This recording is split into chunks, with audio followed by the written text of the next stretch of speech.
نحمده ونصلي على رسوله الكريم أما بعد فأعوذ بالله من الشيطان الرجيم بسم الله الرحمن الرحيم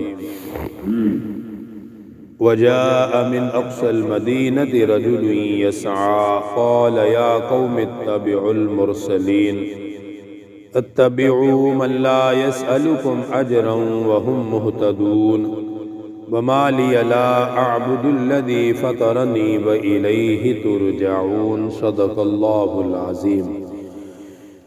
ما قبل آیات مبارکہ میں اللہ سبحانہ و تعالی نے ملک شام کی ایک بستی انطاکیہ اس کا واقعہ بیان فرمایا کہ اس کی طرف اللہ تعالیٰ نے پہلے 2 رسولوں کو مبعوث فرمایا۔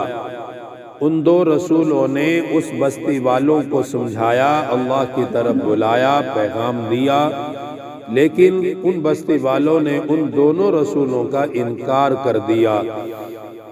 اللہ تعالیٰ نے ایک تیسرے رسول کو تائید کے لیے بھیج دیا۔ اب ان تینوں رسولوں نے ان بستی والوں پر محنت کی اور انہیں اللہ کا پیغام دیا، ان کے اعمال کو سدھارنے کی کوشش کی، لیکن ان بستی والوں نے ان تینوں رسولوں کا انکار کیا اور آگے سے اتنی بد زبانی کی ان رسولوں کے ساتھ، کہنے لگے کہ تمہاری وجہ سے بستی پر نحوست پڑ رہی ہے، نعوذ باللہ۔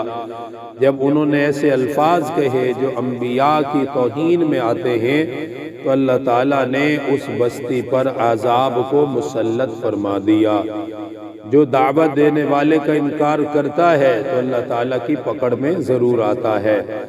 اس واقعے کو ذکر کرنے کے بعد ان آیات اور اس کے ما بعد کی آیات میں اللہ تعالیٰ نے ایک اور اپنے خاص بندے کا ذکر فرمایا ہے۔ یہ سورہ یاسین کے واقعات میں سے ایک انتہائی دردناک واقعہ ہے کہ جب ان 3 رسولوں کا لوگوں نے انکار کیا اور ان کو مارنے لگے، ان کو ستانے لگے، تو شہر کے آخری کنارے سے، آخری دروازے سے ایک شخص دوڑتا ہوا آیا اور وہ اپنی قوم سے مخاطب ہوا۔ قوم والے اسے جانتے تھے اور وہ اپنی قوم کو اچھی طرح جانتا تھا۔ اب شہر کے آخری کنارے پر اس نے اپنا چھوٹا سا کوئی گھر بنایا ہوا تھا، وہاں وہ الگ تھلگ رہتا تھا۔ الگ رہنے کی وجہ یہ تھی کہ اس کے اندر ایک مرض تھا، جذام، جس سے لوگ نفرت کرتے تھے، اس کے ساتھ اٹھتے بیٹھتے نہیں تھے اور وہ بھی لوگوں سے علیحدہ رہتا تھا۔ تو وہاں جا کر بیٹھ گیا، بستی والوں سے ملنا جھلنا بند کر دیا، لیکن لوگ جانتے تو تھے، اسے پہچانتے بھی تھے، اور اس کو اللہ تعالیٰ نے ایمان اس طرح عطا کر دیا کہ وہ رسول جب اس شہر کے اندر، اس بستی کے اندر داخل ہوئے تو اسی دروازے سے داخل ہوئے جس کے کنارے پر اس کا گھر تھا۔ اس شخص کا نام ہے حبیب بن اسماعیل نجار۔ یہ ترخان کا کام کرتا تھا اور اسی کام کے درمیان یہ بیماری میں مبتلا ہوا۔ نام اس کا حبیب بن اسماعیل ہے۔ جب وہ رسول وہاں سے داخل ہوئے، انہوں نے وہاں ایک چھوٹی سی جھونپڑی گھر بنا ہوا دیکھا۔ اس کے اندر داخل ہوئے، دیکھا کہ ایک بیمار آدمی ہے اور اندر اپنے بتوں کے سامنے سجدے کر رہا ہے، ان سے مانگ رہا ہے، ان کے سامنے رو رہا ہے۔ یہ رسول اس کے پاس داخل ہوئے اور اس کی حال و احوال معلوم کرنے کے بعد اس سے اس کے مرض کے بارے میں پوچھا۔ اس نے بتایا کہ مجھے جذام کا مرض ہے کہ میں لوگوں کے ساتھ بیٹھ نہیں سکتا، لوگ میرے ساتھ نہیں بیٹھتے، نفرت کرتے ہیں، اس لیے میں بستی سے دور یہاں گھر بنا کر بیٹھا ہوا ہوں بس۔ اور کہنے لگا 70 سال سے میں ان بتوں کی عبادت کر رہا ہوں اور ان سے مانگ رہا ہوں کہ مجھے صحت مل جائے۔ 70 سال، اتنا لمبا عرصہ گزر گیا، کیونکہ پہلی جو اقوام تھی ان کی عمریں بہت زیادہ تھی، کئی 100 سال ان کی عمریں ہوتی تھی، ہزار سال، 500-600 سال تو عام عمر تھی ان لوگوں کی۔ اس امت کی عمر ان کی بنسبت بہت کم ہے، اسی لیے تو اس امت کے اعمال کم ہیں، اجر بہت زیادہ رکھا کیونکہ اس کی عمر تھوڑی ہے۔ تو 70 سال تو اسے بت پرستی میں ایسے گزر گئے کہ دن رات ان سے اپنی صحت مانگ رہا ہے۔ ان رسولوں نے اس کو ایمان کی دعوت دی، اللہ کی طرف بلایا، اعمال کی اصلاح کی کوشش کی۔ اس کے بعد اس کے ذہن میں بات سمجھ آ گئی، کہنے لگا کہ اس کی علامت کیا ہے کہ تم جو پیغام دے رہے ہو یہ صحیح ہے؟ کوئی دلیل کے طور پر انہوں نے کہا جی کیا دلیل چاہیے آپ کو کہ آپ ایمان لے آئیں؟ کہنے لگا کہ دیکھو 70 سال سے میں ان سے اپنی صحت مانگ رہا ہوں، ان بتوں سے۔ آپ نے جیسے اپنے رب کی پہچان کروائی ہے کہ اللہ قادر ہے، اور حقیقت میں اللہ تعالیٰ ہر چیز پر قادر ہے، تو میرے لیے بس یہ دعا کر دیں کہ اللہ تعالیٰ مجھے صحت عطا فرما دے۔ 70 سال سے صحت مانگ رہا ہوں تو یہاں سے تو ملی نہیں ہے، اللہ تعالیٰ سے آپ دعا فرما دیں، اللہ تعالیٰ کرم کر دے مجھ پر۔ ان رسولوں نے، اب رسولوں کا تعلق تو اللہ کی ذات کے ساتھ براہ راست ہوتا ہے اور اللہ تعالیٰ خود ان کی تائید کرتا ہے۔ انہوں نے اللہ پاک سے دعا مانگی، اللہ تعالیٰ نے ان رسولوں کی دعا قبول کی اور فوراً اس کے مرض کو دور فرما دیا۔ وہ بالکل ٹھیک، تندرست، کوئی مرض نہیں، بالکل جسم بحال ہو گیا۔ فوراً اس نے کلمہ پڑھا، مسلمان ہو گیا، ان پہ ایمان لے آیا اور ان کا شکریہ ادا کیا۔ اب اس کو ایمان کی جو دعوت دی، اب وہ اللہ کی عبادت کرنے لگ گیا۔ اب یہ رسول بستی کے اندر داخل ہوئے، لوگوں کو سمجھایا، بڑا عرصہ سمجھاتے رہے۔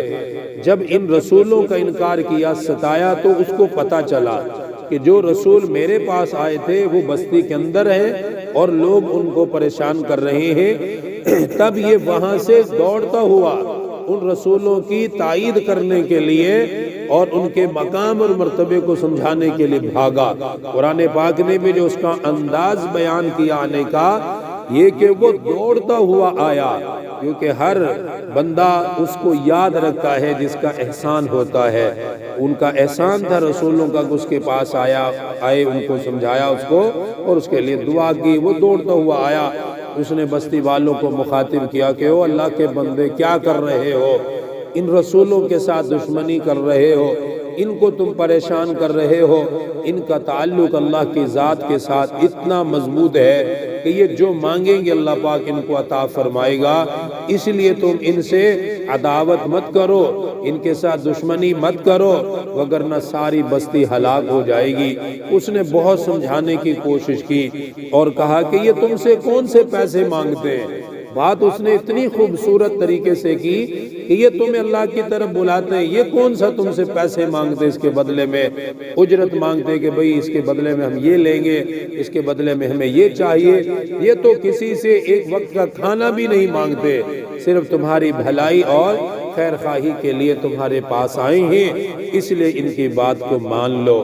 انہوں نے اس کو اتنا مارا، اس شخص کو اتنا، حبیب بن اسماعیل نجار کو اتنا مارا کہ گھوڑے اس پہ دوڑائے، لاتوں سے، مکوں سے، ڈنڈوں سے اس کو اتنا مارا کہ میدان کے اندر اسے پھینک دیا، اور اس کی جو حالت تھی انتہائی دردناک۔ پھر اللہ تعالیٰ نے اس کے ساتھ جو معاملہ کی، اس پہ مزید بات کل کریں گے، اگلی آیات میں اس کی پوری کیفیت اللہ پاک نے بیان فرمائی۔ جب اس کو مار رہے تھے تو فرشتے کے ذریعے اللہ پاک نے اسے پیغام دیا کہ پریشان نہ ہو، بس تھوڑا سا وقت ہے، جیسے ہی تو دنیا سے آئے گا فوراً تو جنت میں داخل کر دیا جائے گا۔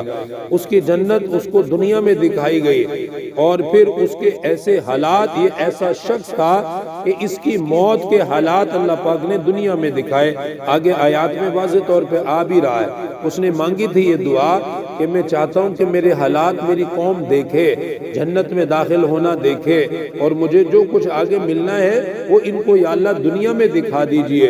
اللہ تعالیٰ نے دکھائے۔ آگے آیات پہ اس پہ تفصیل سے بات ہوگی، یہاں تک دیکھیں اس کی دعوت اور اس کے آنے کو اللہ پاک نے بیان فرمایا۔ نام ہے اس کا حبیب بن اسماعیل نجار۔ فرمایا وجاء من اقصى المدینہ، آیا شہر کے پرلے کنارے سے، رجل یسعى، ایک مرد دوڑتا ہوا۔ اس کی حالت بھی بیان فرمائی، آرام سے نہیں آیا۔ جب اسے پتا چلا کہ لوگ ان کو پریشان کر رہے ہیں تو وہ بھاگا وہاں سے۔ قال یا قوم اتبعوا المرسلین، اور آتے سار کا اے میری قوم پیروی کرو ان رسولوں کی، ان کی بات مانو۔ اتبعوا من لا يسألكم اجرا وهم مهتدون، چلو ان کے راستے پر، یہ تم سے کوئی بدلہ نہیں مانگتے اپنی دعوت کے بدلے میں، وَهُمْ مُهْتَدُونَ، اور وہ ٹھیک راستے پر ہے، وہ اچھے راستے پر ہیں، اسی پر تمہیں چلانا چاہتے ہیں، اور اس کا کوئی بدلہ بھی تم سے نہیں مانگتے، کوئی اجرت کا سوال بھی نہیں کرتے۔ اجرت کا سوال نہ کرنا اس بات کی علامت ہے کہ وہ تمہارے ساتھ مخلص ہیں، وہ تمہیں کامیاب کرنا چاہتے اور کامیاب دیکھنا چاہتے، اس لیے تم مان لو۔ انہوں نے آگے سے اس پر ہی ظلم کیا، اس کا ذکر اگلے آیات میں ہے۔ اللہ تعالیٰ دین کی صحیح سمجھ عطا فرمائے۔ الحمدللہ رب العالمین، والصلاة والسلام على سید الانبیاء والمرسلین۔ ربنا آتنا فی الدنیا حسنہ وفی الآخرۃ حسنہ وقنا عذاب النار وقنا عذاب القبر وقنا عذاب الحشر وقنا عذاب المیزان۔